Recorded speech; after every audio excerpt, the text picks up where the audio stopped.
Greetings, my friends. This week on Sunday, we have the parable of the unjust steward or the crooked steward. Okay, we all know the story. The king does an audit in his kingdom and he finds out that his steward has belted him out of 10,000 talents. To give you an idea of how much 10,000 talents is that it's like 700 or 800 denarii, and a denarius is 1 day's working for a regular worker. You do the math. I didn't do well in math. This is astronomical. Of course, you kind of ask yourself the question: how in the world could someone embezzle so much money over so long of a time? But he did. And my guess is that after a while he justified himself some way or whatever, but it became part of his lifestyle, so he didn't really even realize what he's doing.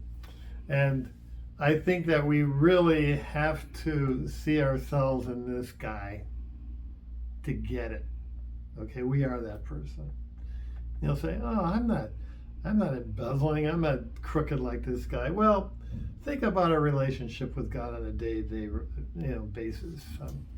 How many things we omit that we should be doing, and how many things we are doing that we should not be doing. The lack of control of our thought life and all these sorts of things. Just think about it. That's day by day, they accrue. Week by week, they accrue. Month by month, they accrue.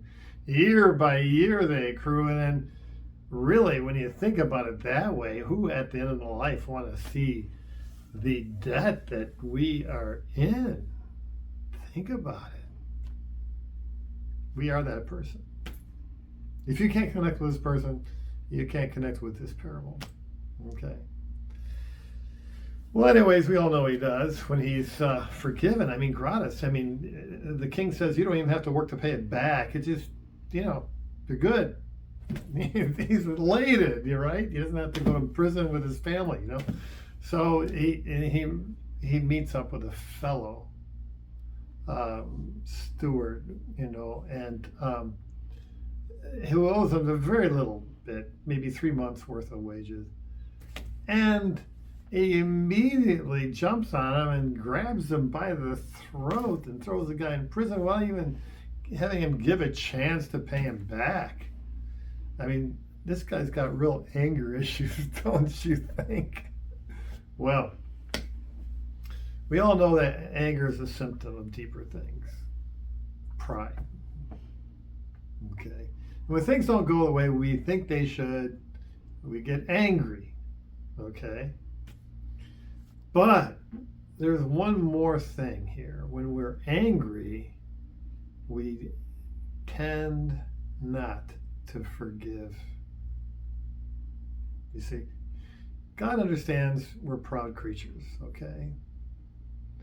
And in a sense, he understands where anger comes from. It's a symptom. But one thing God will not tolerate is unforgiveness. Because we, as creatures with this huge debt, need nothing more than mercy and forgiveness, right? And God freely grants it to us. But when we don't forgive others, it really is the child of anger. We feel like we can hold something over somebody, that we're in control of somebody else, and it makes us feel good, when in fact it puts us in a dark place. And that dark place is hell. The king says, "Hey, I'm going to throw you in prison where you're going to be whipped and scourged, and you're never going to get out of that." That's hell. Okay? Dear folks, there's a real hell. Okay? And Jesus says, so shall my Father do to you if you don't forgive. Hell is for people who, A, have no clue how much in debt they are. And they seethe in anger. Pride and anger are deadly sins. But when it manifests itself to unforgiveness, then you know you're really, really in trouble. So,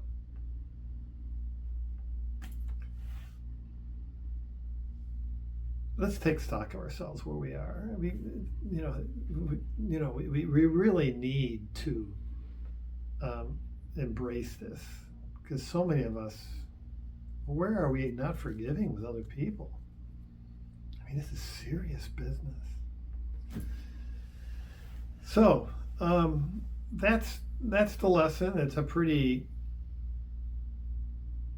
let's say, challenging one, but sometimes we need to get slapped around. God bless you, and I'm looking forward to seeing you on Sunday.